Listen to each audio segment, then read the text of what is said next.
Welcome to the 9th annual Last Dog Standing, hosted by District 37 AMA motorcycle clubs, the Prairie Dogs, the 100 MCs, and the Desert MC. Brought to you by AOMC and Kenda Tires. Today we're in Southern California at Glen Helen Raceway. Today you're gonna see a host of factory riders tackle an extreme enduro that has both man-made obstacles and natural terrain obstacles. The weekend starts off with a Sprint Enduro type event with timed practices and timed qualifying and all that, actually going for a qualifying position today. Today is extreme only. Like we said before, there's gonna be man-made style obstacles and natural terrain style obstacles. You're gonna see riders from major factories around the world going head to head, mostly with the terrain and some of the other riders. Welcome to the 9th annual Last Dog Standing. Thanks, Tilly. Welcome to one of America's rare extreme enduros, very popular sport overseas in Europe, but we're gonna bring it to Southern California here, the AOMC Prairie Dogs MC Last Dog Standing, presented by Kenda. Jason Wygant joined by Ron Lawson of Dirt Bike Magazine. This is going to be a very tough event. It's a multi-day format for this event. We're going to have the Sprint Enduro coming up. That's the D37 AMA sanctioned event presented by Kenda. Ron, a big difference between what these riders will take early here on Saturday compared to what they're going to race later in the event on Sunday. Yeah, it's two separate events. The first is a Sprint Enduro. It's part of the District 37 Desert Racing Series. And at the end of that, they'll use the last test as a staging for the Last Dog Standing, which is an extreme enduro for some of the best technical riders in the whole country. But as you heard some of the riders say, the goal is to grow it. So a lot of riders taking off here as part of the District 37 AMA Sprint Enduro Series. But the track will not be quite as extreme for them. It will definitely get worse as you keep watching our show throughout this weekend. So a Sprint Enduro is basically a race against the clock. There'll be several special tests in the course of the day. They add them all up together to discover who wins at the end of the day, but you're never really going bar to bar with another rider unless you catch someone who starts in front of you. Starts off on the motocross track and then quickly transitions to off-road. A lot of people probably familiar with the Glen Helen motocross course that you saw there at the start, but then we wind our way up, and I mean up, into the hills beyond that. And quite a network of trails there, so it allows for a lot of variety between our Saturday Sprint Enduro and then what we get on Sunday. And you can see just how technical it starts to get in the hills. Yeah, Glen Helen has a lot of really neat stuff. You know, there's the motocross track. Everyone's familiar with that. But there's also trails. There's all kinds of stuff. And as you see, this first test comes right back onto the national track. All kinds of conditions. And the riders have to deal with all of it. And more riders taking off. So this is essentially a race against the clock when you're in a Sprint Enduro format. It's becoming pretty popular in the United States. It's more the way they had started racing Enduros in Europe. So the Sprint Enduro is you against yourself. And at the end of the day, you find out where you stand against your competitors. Yeah, it's a real specialized skill. Not everyone can do it. Most of us kind of have to have another rider to key off of before you can ride at your best. This is like cycling when you're in a time trial. It's more of a race of truth. And we just saw Trevor Stewart go by. That was the number 75 on the Honda. And you see he's got a strong pace early in his loop through the motocross track. But it's going to change quite a bit when you get up here to the hills. It's a hot day at Glen Helen. It's dusty. This is the kind of thing that District 37 guys deal with all the time. But at this race, you've got some guys coming in from out of town. They might not be used to this kind of dust and this kind of heat. And particularly with the European riders, it's going to be tough. But kind of a mix when you get this hot weather, but then you mix it in when we get to Sunday's racing with the very extreme terrain. That is a rare combination in extreme enduro, so that's going to make it very difficult. And very difficult it is as you see how much tighter and more technical it's starting to get. They call this Costa Rica Trail. It's one of the really tight trails that comes down off of the East Ridge, and it blends in with kind of a wide open section that they often use in the SRA GP courses. And there you get an example of just how dusty it is also. So how big a gap do the riders have? Does the dust come into play even in a Sprint Enduro where you're not racing bar to bar? Well, that's where the organizers try to manage it. The first test, they'll start in order of class. Then after that first test, they're reorganized by their speed in that first test. So after a while, you don't see the nose-to-tail racing like you see in that first test. The riders more or less find their own level. And that'll cut down on the dust a bit. But of course, it is a race, so if you can gain ground on someone in front of you, that means you're going that much faster on the stopwatch. So we're back to some of the single track. Thanks to Kevin Driver here for giving us some of these shots. And then Travis Brock, local out of Marietta, California, and showing some of the rocky terrain as well. Well, 300 riders, it's hard to keep them separated all the time. There's always going to be some passing, some congestion. But one of the great things about Glen Helen is it's a really varied facility. You have tunnels, you have over and unders. They get a lot of passing opportunities with the crazy stuff that Glen Helen has to offer. It's a great facility. Oh, so many different events to take place at Glen Helen throughout the year, but this might be the most unique of all as we're back on board with Brock hooking back up with some of the motocross terrain here at Glen Helen. The hardest thing I always feel when you have a motocross track timed in with an enduro type thing, it's hard to pick that intensity up when you get onto the motocross track. A lot of riders are going to find that almost to be a rest zone because it's almost a race of survival as much as it is a typical motocross where you're absolutely sprinting the whole time. Yeah, but they save up a lot of their passing for when they get into the motocross sections and the wide open sections because they can be just waiting out another rider on a single track without an opportunity to pass, but it's kind of game on when you come out to the open. That's when the racing takes place.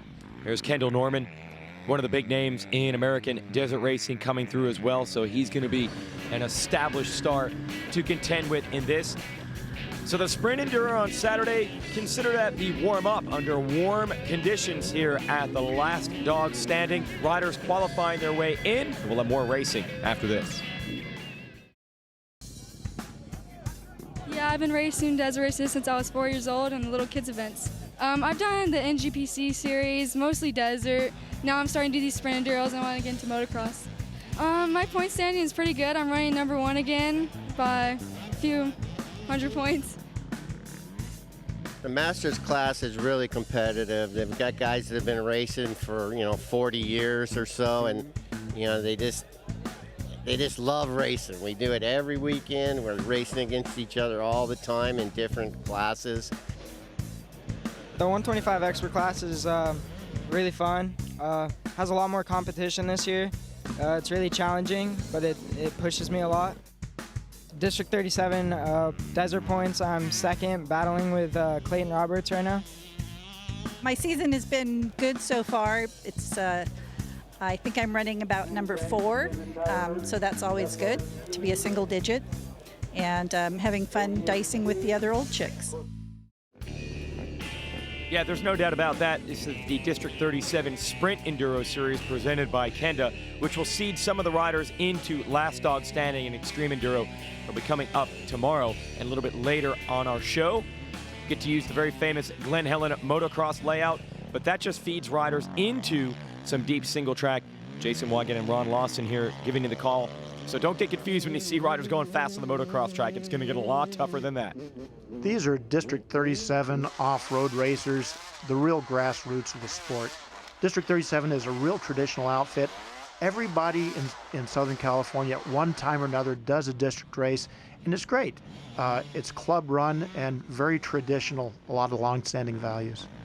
Yeah, and pretty enjoyable. I'm sure a lot of the riders out here are battling with people that they've known probably their entire lives as far as competitors on the racetrack. When you get to off-road racing like this, it's usually competitive on the track, but a lot of camaraderie off of it, and it'll get a little more extreme as we go to the extreme terrain on Sunday. But here these riders are battling for points in their series here in California, so they're pretty familiar with each other. Is there any strategy on Saturday to try to save any of your energy for Sunday, or is it two totally different types of disciplines and that doesn't really come into play? For some of the riders, they might be thinking in those terms, but there really aren't that many riders that will do both. Only the very top off-road elite guys will want to do both. But basically, the rank and file district guys are just going to sit back and watch the next day. As the really the best riders go at it. You see here like Nick Stover's having a little bit of difficulty, and he is one of those elite riders. Yeah, on board with Jacob Arbubright, one of the faster desert racers in the United States. And as you mentioned, Ron, There are times where you want to pass, but there simply is no place to do it in that single track. Wow, that is impressive terrain right there. The fans go scrambling. And back on board with Argybright, showing just how fast he's capable of going. They're throwing in everything for these guys. They're actually getting some more extreme sections. You can see they're coming down through the Glen Helen sign. You've seen that sign many times. And now they're in the Rubicon. This is a rock section that was made for trucks originally to test themselves in.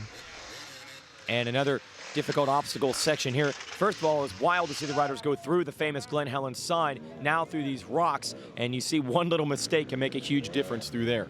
Now we're getting a little taste of last dog standing, which this is leading into. These are the very best riders that are doing this right now, but you can see this isn't normal district stuff. They're losing their chains, they're crashing into rocks. This is tough.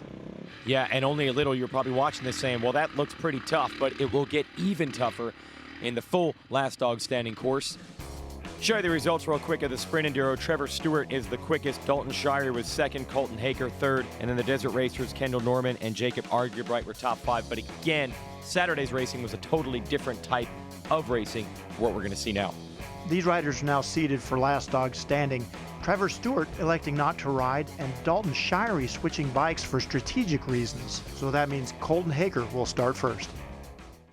Well, it's going to be really interesting because the extreme sections are coming up next on our show. You got a little taste of it with the Sprint Enduro, but it's going to get flat nasty in the hills of Southern California when we return. It's last dog standing. Stay with us. You're going to see off-road racing you very rarely see in the United States, only right here.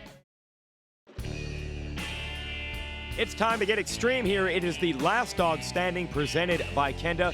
We were showing you highlights earlier in our show from yesterday's Sprint Enduro racing for dirt bikes, but we're going to take them on the full loop, which includes much more difficult terrain, and it makes this event very unique in the United States. There are very few extreme enduros, and we're going to put them to the test here in Southern California. Here's some of the riders with their thoughts. Yeah, we're here at Last Dog Standing. It's a 9th year running here at Glen Helen Motocross Park, located about an hour from Los Angeles Airport, and it's pretty sweet because this area is unique, you know, like it has a lot of like deep canyons with a lot of rocks in it, and then they have some man-made obstacles as well as the iconic Glen Helen motocross track. We ride right by the Glen Helen sign. Well, I came back just because, you know, I really want Extreme Enduro to grow here in the U.S., so I figured if more riders show up to some of these bigger events, then it'll grow. So I'm trying to I'm just trying to grow it.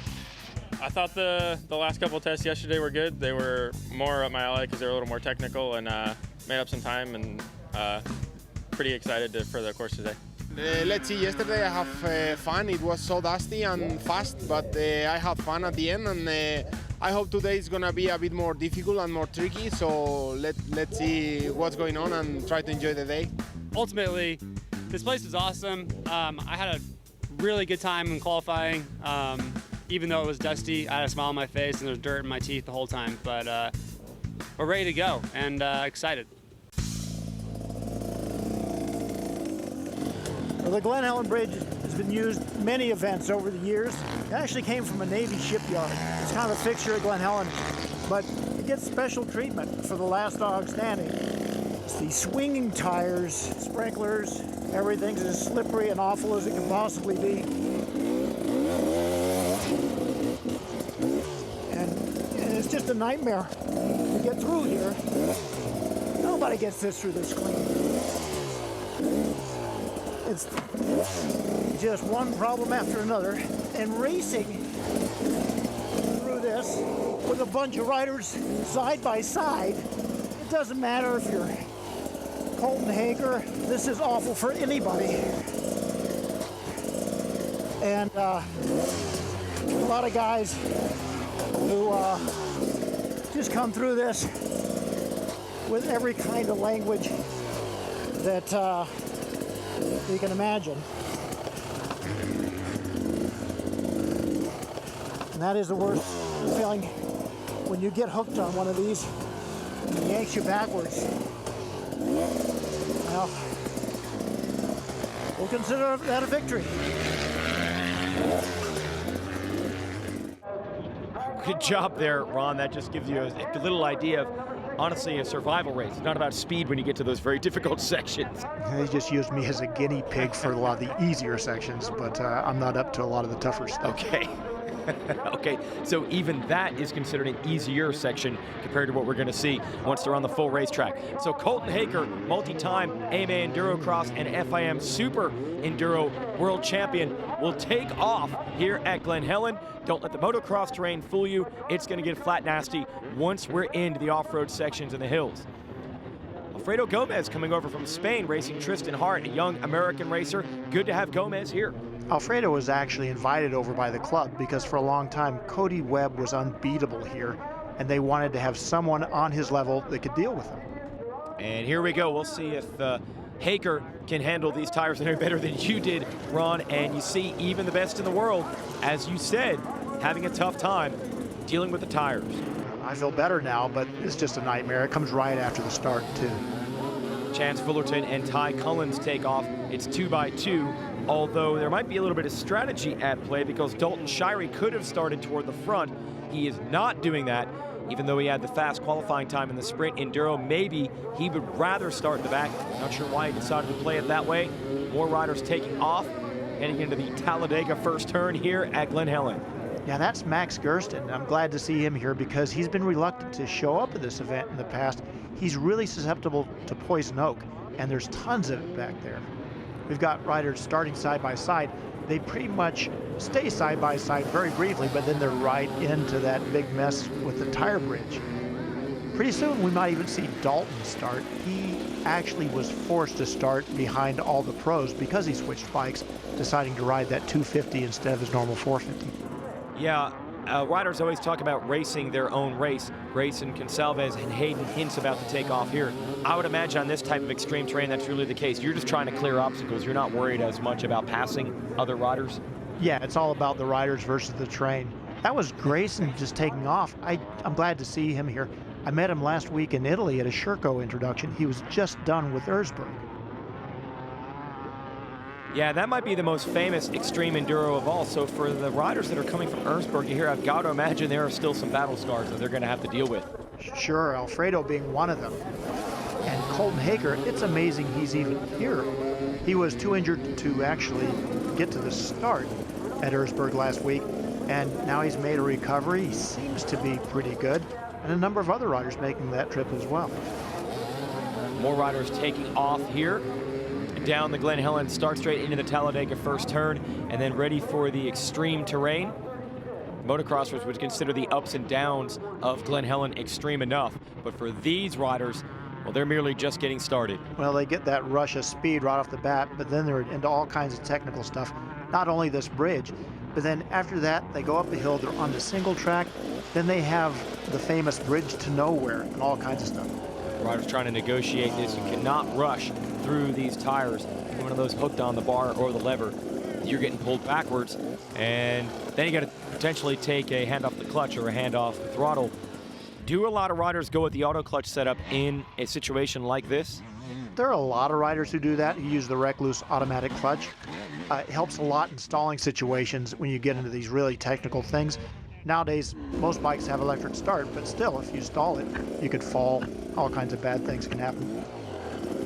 You know, every little bit counts. It is a race. More riders working their way through the tires. You did see Haker, the first rider to get into the more traditional off-road type sections.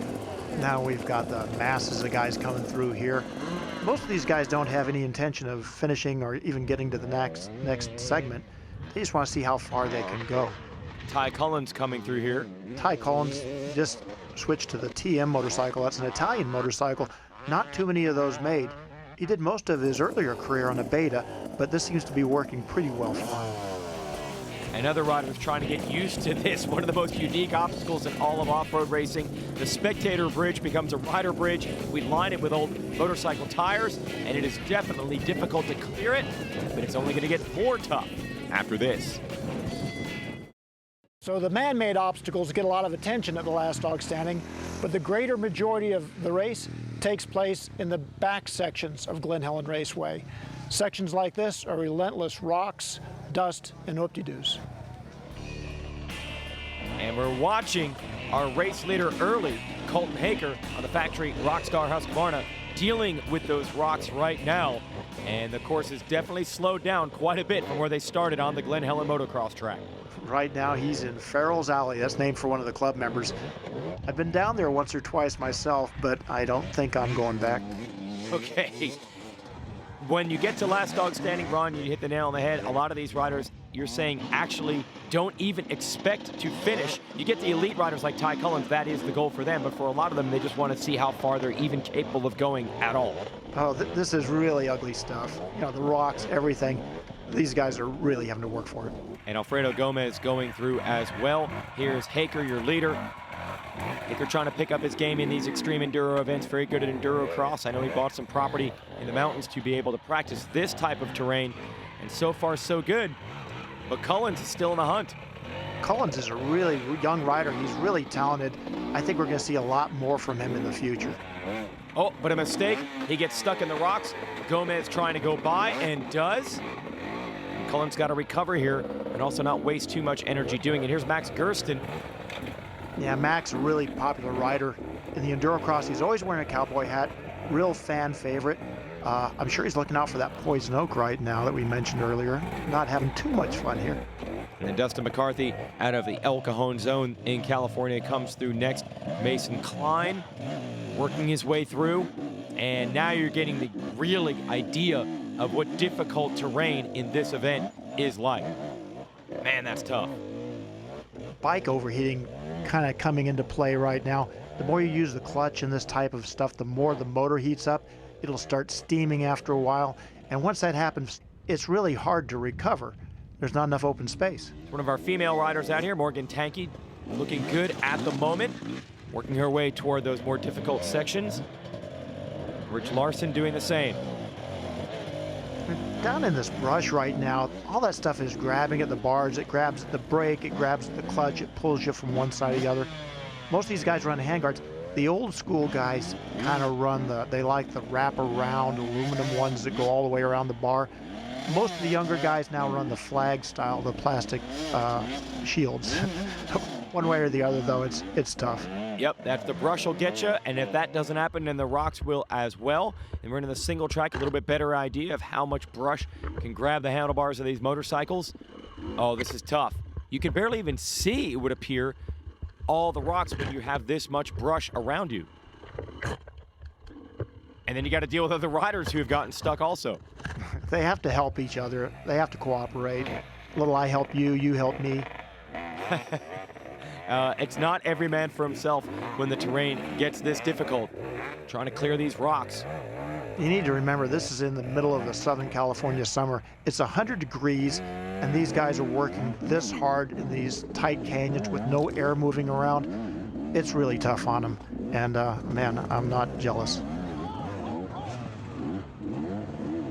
Extreme Enduro very popular in Europe, but they don't usually have to deal with these types of temperatures.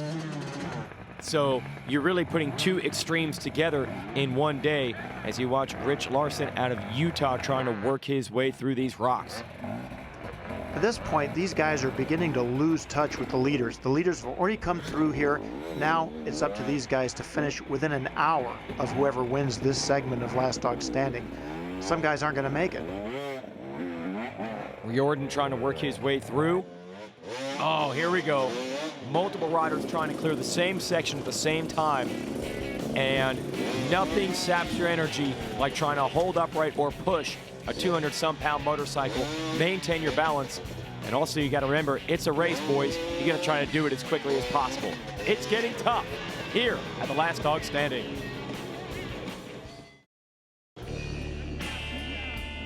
AOMC and Prairie Dogs MC putting together the Last Dog Standing presented by Kenda. And when you bring extreme terrain, you've got to prep your motorcycles to handle it. Here's Dirt Bike Magazine's Mark Tilley with more. This bike is specially made just for extreme enduro. We have a factory KTM 300 fuel-injected two-stroke motorcycle. Most of the top guys that are racing extreme enduros are going to be on a two-stroke. This bike has a lot of specialty items on it that are designed for extreme off-road racing. There's a lot of stuff on this bike designed to handle the abuse of extreme enduro terrain. This bike has a special sprocket from Renthal, an O-ring chain, a beefed up chain guide from TM Design Works, and a gummy tire from Dunlop. It's last dog standing, because just getting to the finish at all in this extreme enduro type event is difficult. Who's the fastest? Well, honestly, just finishing is really the accomplishment that most of these riders are looking for. And on terrain like this, you can see how difficult that's going to be. Well, there's Dalton Shirey. Remember, he started behind all these other riders. He's having to come through the pack because he switched bikes. It's getting tougher through here. Yeah, I think that, yeah, I don't blame these guys for hesitating and taking a good look at what they're about to face. Let's listen in on some of the riders.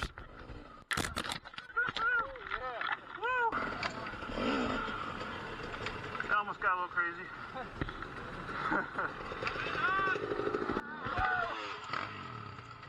And that really is the case. It's a sense of accomplishment you get when you clear each section when it's this difficult. Morgan Tanky, the female racer, working her way through. I don't think a woman has ever finished LDS2 and transferred to the final event.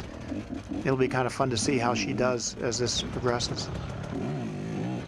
And another example how tough it is when you're getting stuck going downhill.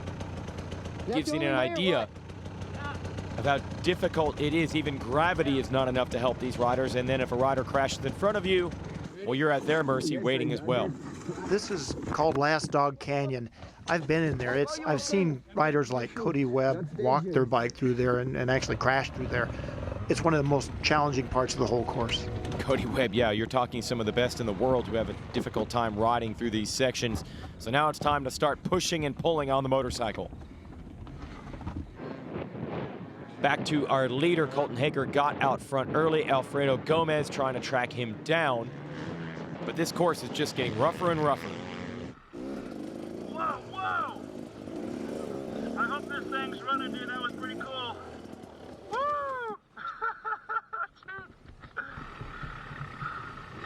I'll get him off the road. That was Tanky who we had. Yes, that camera was running. We got some good footage. This is unbelievable how difficult this course has become. Absolutely. And now we're coming back into the spectator areas of the course. That is the infamous Teeter-Totter Mountain. On board with Alfredo Gomez, one of the best in the world at this type of riding. But even he is having to make some tough choices trying to get up these tires. Actually, he's doing great. He's already up onto the second, third level. That's amazing. Other riders spend 15 minutes just getting up the first tire. And then other riders now choosing to work together to try to help each other clear these sections.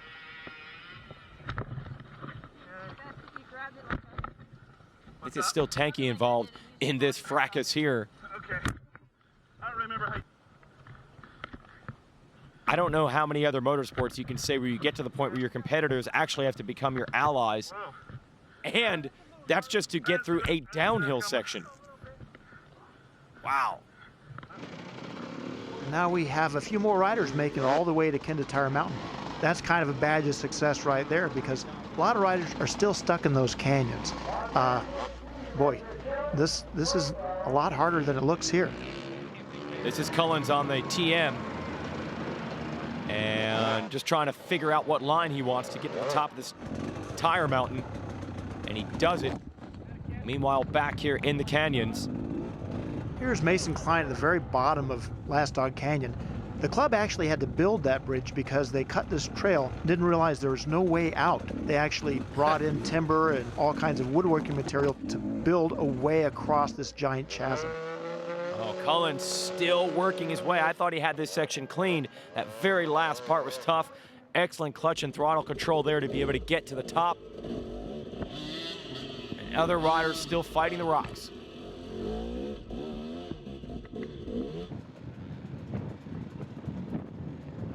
And Gerstin taking a totally different approach, coming from the other side at the bottom. Dustin McCarthy is stuck, so Gerstin's going to have to wait for him. And I just can't overstate how much energy this takes once you get stuck and you have to start pushing and pulling on the motorcycle.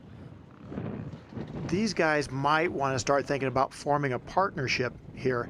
The very top guys don't want to do that because they don't want to be indebted to anyone else as the race progresses. They should be able to clear most of these sections themselves, but last dog standing, all bets are off. You never know how it's going to go when you get to terrain that is truly extreme. Keep following the action. We'll be right back.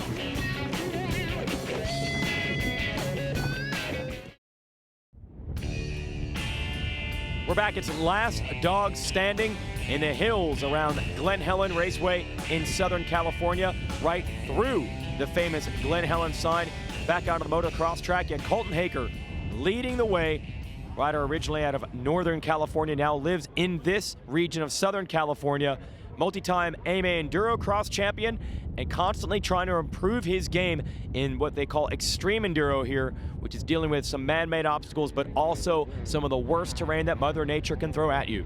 Colton Haker, probably the best in the world when it comes to indoor extreme enduro, like enduro cross and super enduro. He's had a little bit of a harder time in extreme enduro.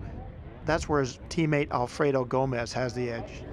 And Gomez is here today and is trying to catch Haker, who started in front of him in this event.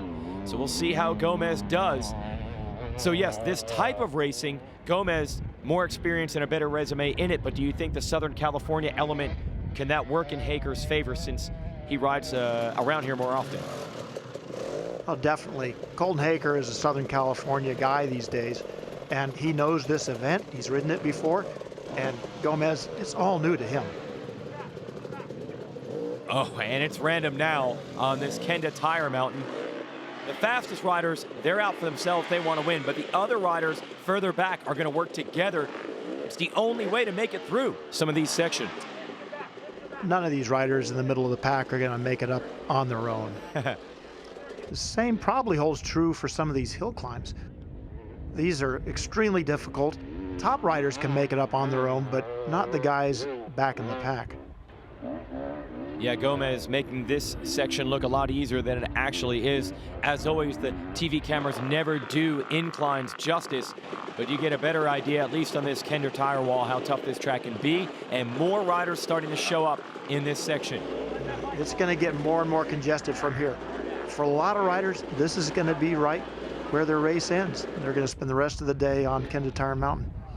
Tristan Hart out of Canada, one of the young riders out here, will work his way onto and then very quickly up over and off of the Glen Helen motocross track to the top of the hill.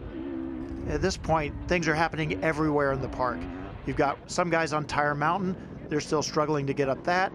At the same time, the race for the lead is taking place elsewhere. Yeah, what I'm wondering is when you get to those sections where you're in and out of the motocross track, is that almost just an opportunity to kind of collect yourself and get your energy back? Yeah, unless you come to a dead stop on this course, there's really no place to rest. I mean, here we're back into the Rubicon. We saw that earlier. Nothing easy there. And then straight onto a hill climb where any little mistake can mean you have to go to the bottom and start over. See, here's Dustin making a really good run at it. No matter what, he never comes to a dead stop. He just keeps moving. That way he doesn't risk digging in. We just keep collecting more and more riders here at this Teeter-Totter mountain. Yeah, there's no easy way up that. And then when it gets blocked, the bikes become just as big an obstacle as the tires. Let's see if Frederick Parr can get over the top. He does. That has to be a huge relief, both physically and mentally. Gomez into the rocks. Yeah, the Rubicon's no picnic. But again, Gomez, he's making it look easy. I guess this is nothing compared to Erzberg, nothing compared to what he's used to. Yep, and nothing compared to some of the other sections of this track. So the rider out of Spain makes his way through, gets some cheers from the crowd, and tries to track down your race leader, Haker. Behind them, now we've got other riders trying to follow up on that hill climb, and it's not easy. One mistake and they get stuck, and then everyone gets bottled up. Some of them will have to turn around and start over again. Well, again, it's much steeper than you can really tell via the camera here, and now you get a little bit better idea of how tough it is. Right now, it's not getting any easier because that slot's getting deeper and deeper with every single rider. So the guys in the middle of the pack, the guys who are stuck on Tire Mountain right now, they're really going to have a hard time. Yeah, and you'd imagine we're probably going to have a lot of traffic as well as riders start getting stuck, and then other riders catch them, and they're all fighting over one line just to get to the top. Mason Klein going to give us a little idea of what it's like on board.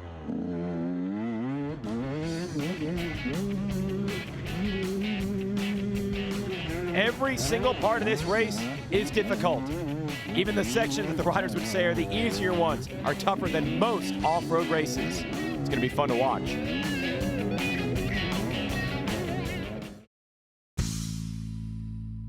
The Teeter-Totter is one of the man-made obstacles that gets a lot of attention. It's actually one of the easier obstacles that the riders will have to face at Last Dog Standing. It's all about the speed. If you go too fast, you fly off the end of it. It's like a jump into space. If you go too slow, you lose your balance at the top. Once you figure out the speed, it's actually pretty easy. But to get to it is difficult. This is your race leader, Colton Haker, trying to work his way through these logs and finish this off and win the first half of the day here at Last Dog Standing. Looks like Colton's got it. He's through all the hard obstacles, over the Teeter-Totter, and now he's got the end in sight. And this is the Caselli pipes near the finish, named after the late, great American off-road racer Kurt Caselli. And there it is. Hager gets it done, and he will win what they call LDS2, Last Dog Standing 2, which is the first half of the day here on Sunday. He was able to lead it from beginning to end. Other riders still on track, trying to work their way up these hills. They have an hour now to get into the finish after the leader crosses the finish line, and it's not going to be easy for a lot of them. Yeah, and you're saying a lot of the riders won't make it in within that 1 hour of Hager's time. Yeah, some of the riders will, and then some of the riders will make it and then elect not to ride. Okay, so here comes Gomez toward the Caselli finish line pipes here. That should be second place. Yeah, so some riders say even if they make it in within the hour, just because of the energy they have left, they'll say that's enough for me? Yeah, between the heat and the obstacles and the sheer physicality of the race, some riders will just elect to go home. That's an accomplishment enough for most of these riders, but you got to figure that Gomez and Haker, they're going to be slugging it out in Last Dog Standing 3 in just over an hour's time. Tristan Hart, Canadian rider, coming in through the finish line area now. Tristan was a real contender to win last year. He battled all the way to the end with his teammate, Kyle Redmond.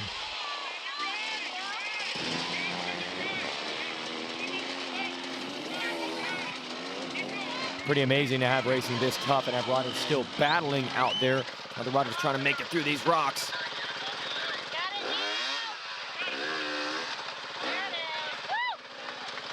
A lot of these riders just want to make it as far as they can. There are checkpoints along the way, and your last recorded checkpoint will be your final position in the race if you don't make it all the way to the end. Talk about this section right here with the mud and the logs. Yeah, that's really difficult. You look at that log right there, and it's taller than the bike. You can't come at it straight because the next log is too close. Yeah, so you saw Cullen's cut to the side to change the angle. He makes it through, over the Teeter-Totter, and toward the Caselli finish line pipes. So Cullen's definitely going to be a contender later today. That'll be our next show.